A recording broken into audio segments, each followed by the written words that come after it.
आज आप सुने गणेश और तुलसी की कथा। आज आप सुने दो बहनें और तुलसी की कथा। गणेश भगवान रिद्धि और सिद्धि से दो बहनों को कैसे कथा सुनाते हैं, तो आइए हम लोग कथा सुनते हैं। एक दिन गणेश भगवान अपना दोनों पत्नियां रिद्धि और सिद्धि के साथ वो बर्मन कर रहे थे। तभी रिद्धि और सिद्धि को वो दो बहनें पर नजर पड़ते हैं। तब कहती है कि स्वामी थोड़ा ठहर जाइए। तभी रिद्धि सिद्धि कहती है गणेश जी से कि स्वामी वो दो बहनों को देखिए कैसे तुलसी माता को पूजा कर रही है। रिद्धि और सिद्धि गणेश जी से कहती है स्वामी ये दोनों बहनें के बारे में कुछ कहानी सुनाइए। गणेश जी कहते हैं कि ठीक है, तुम लोग को ये दोनों बहनें के बारे में कथा सुनाता हूँ। ये दोनों लड़कियों को तुम लोग देख रही हो, ये दोनों लड़की सेठ जी का बेटी है। बड़ी बहन के नाम है सीता और छोटी बहन के नाम है गीता। सीता बहुत श्रद्धालु और पूजा पाठ में श्रद्धा भक्ति रखती है। सीता सुबह उठकर अपना घर आंगन को सारा काम खत्म कर लेती है। स्नान करके तुलसी माता को श्रद्धा भक्ति से पूजा करती है। गीता सोकर उठती है, नहीं हाथ पैर धोती है, नहीं अपना कपड़ा बदलती है, वैसे ही जाकर तुलसी में जल ढाल देती है। कभी कभी तो गीता एक हाथ से कुछ खा रही है और दूसरे हाथ से तुलसी में जल ढाल रही है, क्योंकि गीता का पूजा पाठ में तो मन नहीं था और नहीं वो करना चाहती थी। उनकी पिताजी कहते हैं कि दोनों बहनें मिलकर तुलसी का सेवा करो। गीता अपना पिताजी के दिखावा के लिए करती है या जाकर कहती है कि पिताजी मैं तुलसी का पूजा कर लिया। देखते देखते सेठ जी के दोनों बेटी बड़ी हो जाती है। एक दिन सेठ जी अपना दोनों बेटी के लिए घर बार ढूंढने जाते हैं और ढूंढ कर वो दोनों बेटी को शादी कर देते हैं। दोनों अपना अपना ससुराल चली जाती है। सीता अपना ससुराल में सारे घर को संभाल लेती है, पूजा पाठ करती है, सास ससुर को सेवा करती है, अपना पति को सेवा करती है। लेकिन गीता अपना ससुराल में नहीं सास ससुर के सेवा करती है और नहीं कोई भगवान को ठीक से पूजा करती है। वो करती है तुलसी को तो नहीं स्नान करती है, नहीं कपड़ा बदलती है। वो जैसे रहती है वैसे ही जाकर तुलसी में जल ढाल देती है। एक दिन तुलसी माता गीता का हरकत देख कर गीता का सारा संपत्ति नष्ट कर देती है, क्योंकि गीता ऐसी हरकत कर रही थी। एक हाथ जल देती है तो दूसरे हाथ से वो पाता छीर छीर कर खा लेती है। अपना जूठा हाथ जाकर तुलसी का मंदिर के पास धो लेती है। इसीलिए उनकी सारा धन नष्ट हो जाता है। एक दिन उनकी सास ससुर गीता का हरकत देखकर घर से निकाल देते हैं। कहते हैं कि जब से तू आई है मेरा सारा धन नष्ट हो गया, मेरा धन बिला गया। तू तो कुलच्छनी है, नहीं धर्म से पूजा पाठ करती है और नहीं घर के ठीक से काम करती है। तेरे कारण मेरा सारा धन नष्ट हो गया। तुझे मैं अब एक पल अपना घर में नहीं रखूंगी। तू चला जा, अपना महके चला जा। गीता रोती बिलखती अपना महके आ रही थी। उसी समय उनकी बड़ी बहन सीता और उनकी पति वो भी महके आ रहे थे। सीता अपनी गीता बहन को हालत देखकर बहुत दुखी हो जाती है और पूछती है कि बहन गीता तुम्हारा क्या हुआ कि तुम्हारा ऐसा हालत हुई है। गीता अपनी बड़ी बहन को कुछ नहीं बताती है। सीता समझ जाती है कि ये तो मैके में थी तो जैसे तैसे माँ तुलसी का मंदिर में जाकर जल देती थी। उसी कारण इनकी ऐसा हालत हुई है। सीता अपनी छोटी बहन गीता को अपना घर ले जाती है। वो महके नहीं जाती है, क्योंकि गीता का ये हालत देखकर पिताजी उदास हो जाएंगे। उसलिए सीता अपना घर लेकर चली जाती है। गीता को समझा बुझाकर कुछ धन देती है या धन देकर जाकर उनकी ससुराल में गीता को छोड़ आती है। उनकी सास ससुर को बुझा देती है कि अब ऐसा कभी वो नहीं करेगी, अब धर्म पालन करेगी। अब तो गीता अपना ससुराल में जाकर सास ससुर का सेवा करने लगी, तुलसी माता का पूजा करने लगी, विष्णु भगवान का पूजा करने लगी। अब बहुत धर्म निष्ठा से वो पूजा पाठ करने लगी, अपना सास ससुर को सेवा करने लगी। तुलसी माता गीता का श्रद्धा भक्ति देखकर उन पर प्रसन्न हो जाती है और उनकी सारे संपत्ति धन लौटा देती है। गीता उस समय माँ तुलसी का पूजा कर रही थी। उसी समय माँ तुलसी उन्हें दर्शन देती है। माँ तुलसी गीता से कहती है कि देखो बेटी, कभी भगवान को पूजा करो तो अच्छे से नहा धोआकर स्वच्छ हो जाओ, तब तुलसी माता का पूजा करो। कोई भगवान को पूजा करो तो नहा धोआकर स्वच्छ होकर पूजा करो।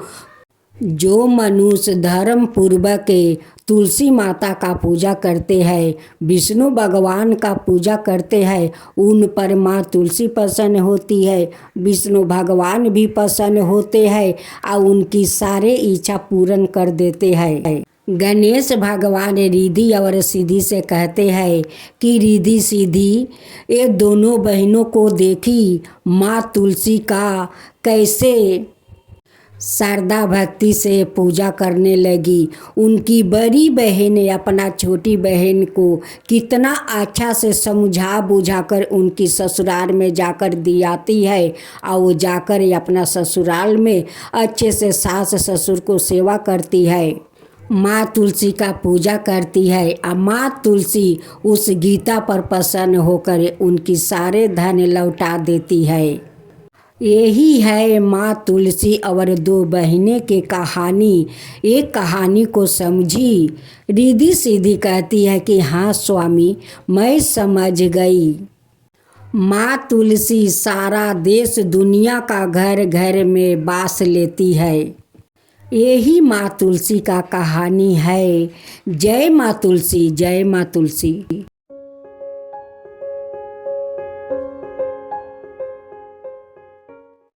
भक्तजनों, आज आप सुने तुलसी माता का सुंदर व्रत कथा।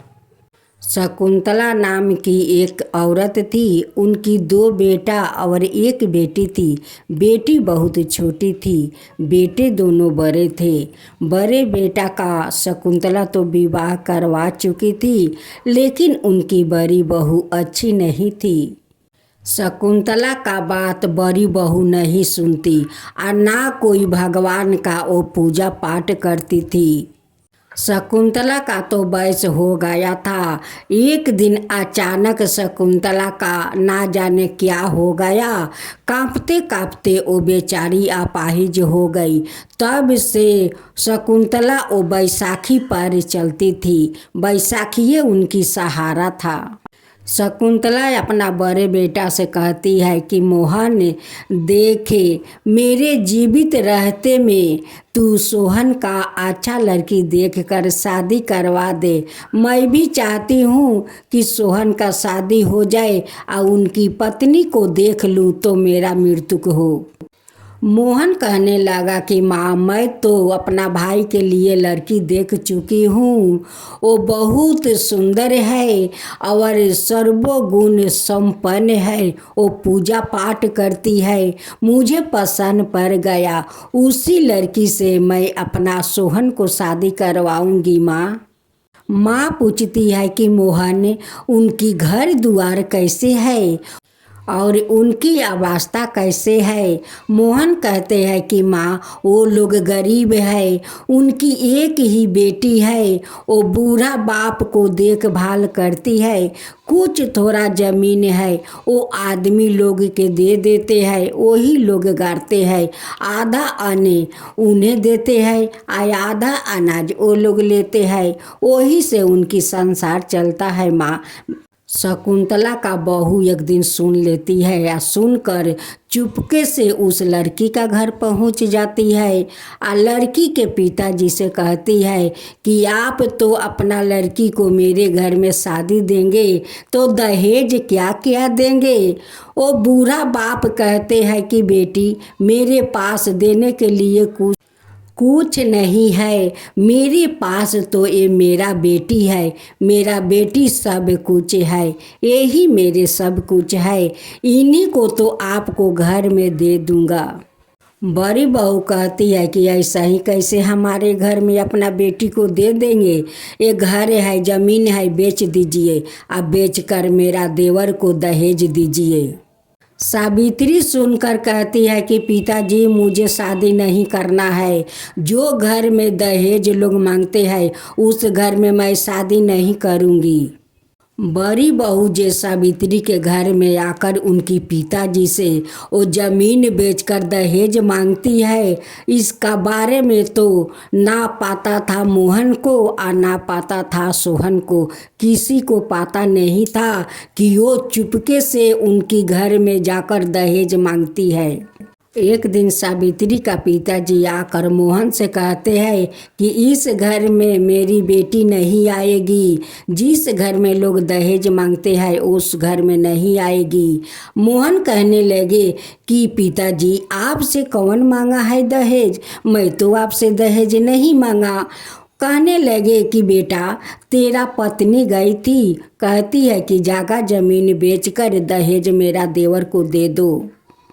मोहन कहने लगा कि देखिए पिताजी हमारा तो पता नहीं है कि मेरी पत्नी आपका घर जाकर दहेज मांगती है। मोहन कहने लगा कि देखिए पिताजी एक कपड़ा में अपना बेटी को विदाई कर दीजिए, बस वही मेरे लिए बहुत होगा। ये बात सुनकर मोहन का पत्नी तो जलने लगी, कहने लगी कि ये शादी तो नहीं रोकेगा, लेकिन मैं कैसे रोकूं, क्या करूं। उनकी गांव में एक अघोरी था जो सभी लोग से ठगा ठगा कर पैसा और जेवरात लेता था। उसी के पास से मोहन का पत्नी जाती है आया घोर से कहती है कि बाबा एक काम कर दीजिए, आपको बहुत सारा मैं पैसा दूंगा। अघोरी बाबा कहते हैं कि बोल बेटी कैसा काम करना है, जैसा बोलेगी वैसा ही काम हो जाएगा। कहती है कि बाबा एक लड़की है जो मेरा देवर से शादी होने वाला है, वो मेरे घर के लिए अशुभ है, मेरे देवर के लिए अशुभ है, वो आएगी तो मेरा देवर को मृत्यु हो जाएगा। उस लड़की के आप जैसा भी हो वैसा उसे ख़त्म कर दीजिए। अघोरी बाबा अपना दूत को बाजार में बैठाता है और कहते हैं कि वो लड़की की जहाँ देखो वहाँ से उठाकर ले जाओ और नदी में फेंक दो। उसी दिन सावित्री नदी से जल भरकर कलश में आ रही थी। अघोरी का दूत को नजर पड़ा और जाकर उन्हें हाथ पकड़कर उस नदी में घसीटते ले जा रहा था फेंकने के लिए। वैसे तो सोहन का नज़र पड़ गया कि इसी लड़की से तो मेरा शादी होने वाला है और ये शैतान लोग उस लड़की का नदी में क्यों फेंकने ले जा रहा है। सोहन जाकर उस लड़की को बचा लेता है और कहता है कि तुम अपना घर जाओ, नहीं तो ये बदमाश फिर से पीछा पड़ जाएगा। सावित्री अपना घर आ जाती है। मोहन का गांव में एक सेठ और सेठानी थी जो बहुत वो लोग धर्मात्मा थे, बहुत लोग का मदद करते थे। उन्हीं का घर मोहन जाते हैं और कुछ पैसा उधार लाते हैं। 2 दिन का मोहलत मांगते हैं कि मालिक मुझे कुछ पैसा दीजिए, मेरा भाई को शादी है, 2 दिन का बाद आपको सारा पैसा मैं लौटा दूंगा। सेठ जी पैसा दे देते हैं। मोहन लिया कर अपना भाई को धूमधाम से शादी करवाते हैं। सावित्री जब अपना ससुराल आती है, जेठानी दुख देने का शुरू कर देती है। कहती है कि बिना दहेज के आई है मेरे घर में तो बैठकर कैसे खाएगी। चल सारा दिन घर के काम कर। द्वार पर एक बैल है, उस बैल को तू चारा खिलाओ, चारी दो, पानी दे। सावित्री खूब सुबह उठती है, नहा धोआकर माँ तुलसी का पूजा कर लेती है। गौशाला में जाकर गौशाला साफ करती है, बैल को चारा खिलाती है, उसे नहलाती है। जेठानी कहती है कि देख, अगर इस मिट्टी का घारा फूट जाएगा तेरा सर मैं फोड़ दूंगा। संभार कर गौशाला साफ करना, संभार कर बैल को चारा खिलाना, संभार कर कलश में पानी भरना। अगर कलश टूटा तो मैं तेरी सर फोड़ दूंगी। सारा दिन जेठानी अपना देवरानी से काम करवाती थी। उनकी ननद कहती है कि भाभी, छोटी भाभी से तुम इतना काम करवाती हो लेकिन खाने के लिए नहीं पूछती हो। अभी तो भाभी नई नवेली है, देखो भैया लोग घर पर नहीं है, काम करने गए हैं। आप छोटी भाभी को इतना तकलीफ क्यों देती हो। ननद से कहती है कि जा 2 थाला में भोजन परोस कर ले आओ। 2 थाला में परोस कर ले आती है। ननद कहती है कि भाभी आप खाओ, मैं छोटी भाभी के साथ मिलकर हम लोग खाना खा लेंगे। वो कहती है कि नहीं, वो रोटी जो थाला में है वो बैल को जाकर खिला दो, लेकिन वो डाइन कुलच्छनी को मत खिलाओ। एक दिन सावित्री उस कलश में पानी भरकर बैल को चारी में डालने जाती है। उनकी हाथ से कलश भी छीलकर वो कलश फूट जाता है। जेठानी दौड़ी दौड़ी जाती है, कहती है कि यारे कुलच्छनी, तेरा शरीर में जोर नहीं है, तू अन्न नहीं खाती है, तू क्या बीमार है, कमज़ोर है कि तू कलश को तोड़ दिया। अरे कुलच्छनी, तू कलश के क्यों तोड़ा। अब तो जेठानी उसे बहुत मार मारती है। सेठ जी का 5 साल शादी का हो गया था, लेकिन कोई संतान नहीं हुआ। एक दिन सेठानी का पता चला कि गांव में एक अघोरी बाबा आए हैं, वो जो बोलते हैं वही होता है। वही पर सेठानी जा रही थी। अघोरी बाबा का पास पहुंची तो अघोरी बाबा कहने लगे कि आइए सेठानी, आइए आइए, आपको जो इच्छा होगा वो सारे इच्छा आपका पूरा हो जाएगा। सेठानी कहती है कि बाबा, मेरा 5 साल शादी का हो गया है, अभी तक मैं माँ नहीं बनी। अब तक अघोरी बाबा कहने लगे कि जरूर होगा, मैं आपको ऐसा एक तबीज दूंगा, उस तबीज को सेठ जी का गले में पहना देना, तब देखना आपको संतान जरूर होगा। ठागवा अघोरी बाबा वो सेठानी का शैतानी तबीज दे दिया। सेठानी ले जाकर सेठ जी के गले में पहना दी। कभी सेठ जी कभी अपना गले में सूता नहीं पहना। सेठ जी कहने लगे कि सेठानी, आप इतना खुशी से मुझे ये तबीज पहनाती है तो पहनाओ, मैं खुशी से पहन लूँगा। सेठ जी तबीज पहनते ही इंसान से शैतान बन गए। अब तो घर में पूरा शैतानी करने लगे, बाहर को लोग के साथ शैतानी करने लगे। अब सारे गांववासी कहने लगे कि सेठ जी के क्या हो गया, काल तो अच्छे थे, आज क्यों ऐसे कर रहे हैं, सबके साथ व्यवहार खराब कर रहे हैं, सेठ जी को क्या हो गया। लेकिन पता नहीं था कोई को, और ना सेठानी को, कि उस तबीज के कारण सेठ जी शैतान बन गए हैं। मोहन का पत्नी सोचने लगी कि लोहा तो गर्म हो गया है, क्यों ना मैं जाकर हथौड़ा मारूं। यही मौका है, मैं जाकर सेठ जी से कहती हूँ कि वो अपना सारा कर्ज आपस ले ले, नहीं तो वो बाद में सोहन नहीं देगा। मोहन का पत्नी सेठ के पास जाती है या कहती है कि सेठ जी, मोहन और सोहन के पास बहुत सारा पैसा है, जाकर अपना सूद समेत सारे पैसा ले लीजिए। सेठ जी मोहन का घर जाता है या मोहन से कहता है कि मोहन, मेरा सूद समेत सारा पैसा दे दे। अब मोहन कहने लगे कि सेठ जी, अभी मैं कहाँ से पैसा दूँ? आप चिंता मत करें सेठ जी, मैं सारे आपका सूद समेत पैसा लौटा दूंगा। आपसे 2 दिन का मोहलत मांगी हूँ, आपका ठीक मैं पैसा सारा लौटा दूंगा, एक पैसा नहीं रखूंगा। सेठ जी कहने लगे कि हमें अभी पैसा चाहिए। मोहन कहता है कि अभी मेरा पास पैसा नहीं है सेठ जी, मैं आपको सारा पैसा दे दूंगा। तब सेठ कहने लगे कि ठीक है, पैसा नहीं है तो तेरा भाई का पत्नी तो है, उसे मुझे दे दे।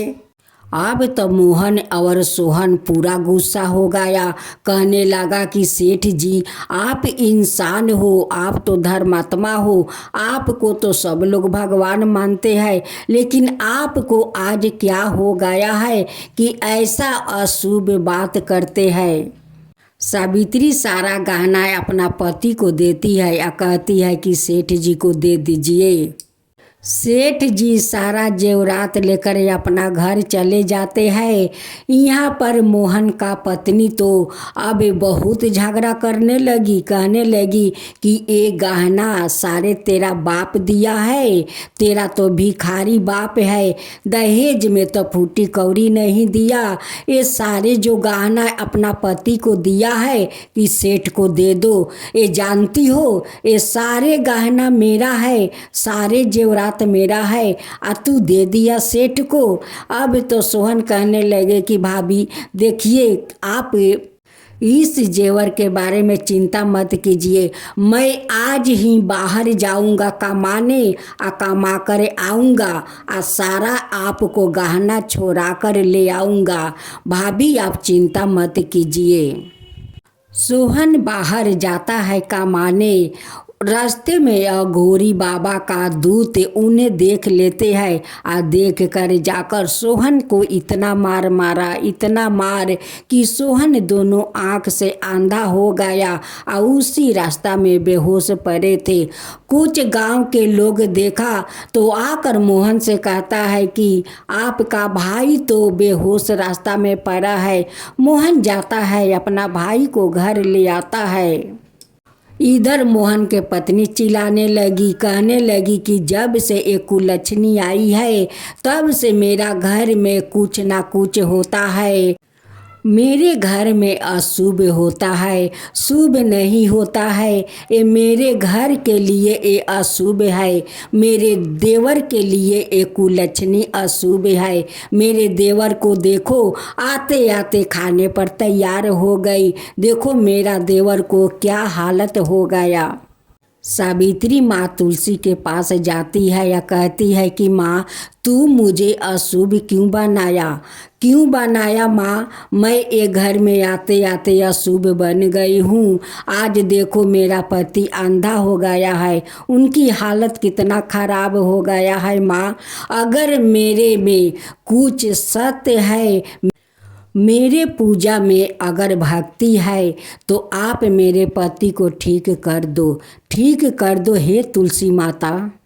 माँ तुलसी एक वैदिनी का रूप धारण करती है, अब मोहन के घर आती है और कहती है कि वैद्य के दावा लो, जिसका पाँव टूटा है पाँव टूटने के दावा है, जो अंधा है अंधे के दावा है, अंधे के अगर आँख पर मेरा दावा लगा दो तो वो सब कुछ देखने लगता है, टूटे हुए पैर पर मेरा दावा लगा दो तो उनकी पैर ठीक हो जाता है। ये बात सुनकर मोहन दौड़े दौड़े अपना दरवाजे पर जाते हैं और उस बैदनी को बुलाकर ले आते हैं। कहते हैं कि माता देखिए, मेरे भाई दोनों आँख से नहीं देखते हैं। कुछ गुंडा लोग ऐसा मारा कि मेरे भाई दोनों आँख से अंधा हो गया है। भेष रूपी बैदनी कहती है कि ये तुलसी के पाता ले जाओ और उनकी दोनों आँख पर रख दो, देखो वो ठीक हो जाएगा। वो तुलसी पाता ले जाता है, अपना भाई के दोनों आँख पर रख देता है। और कुछ घड़ी के बाद जब वो बैदनी चली जाती है तो वो दोनों आँख से देखने लगता है। सोहन कहने लगा कि भैया अब तो मैं दोनों आँख से देख रही हूँ, सब कुछ दिख रहा है।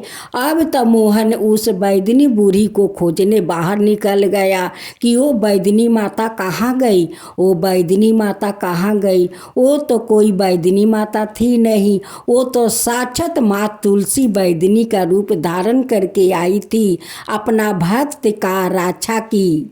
जब सोहन ठीक हो गया तो दोनों भाई बैल लेकर खेत में गया। उनकी बड़े भाई को प्यास लगा, वो कुआं पर पानी पीने गए। आहर को और बैल को खड़ा कर दिया। उसी समय अघोरी बाबा का दूत आया और उस बैल को खिला दिया। एक बैल तो मर गया। मोहन आकर कहने लगा कि एक बैल तो मर गया, अब हम लोग खेत कैसे जोतेंगे। एक दिन मोहन और सोहन कहीं बाहर चला गया था। उस दिन मोहन का पत्नी कहने लगी कि आज तो दोनों भाई घर में नहीं है, इसी कुलक्षणी के चलते तो मेरा बैल मर गया।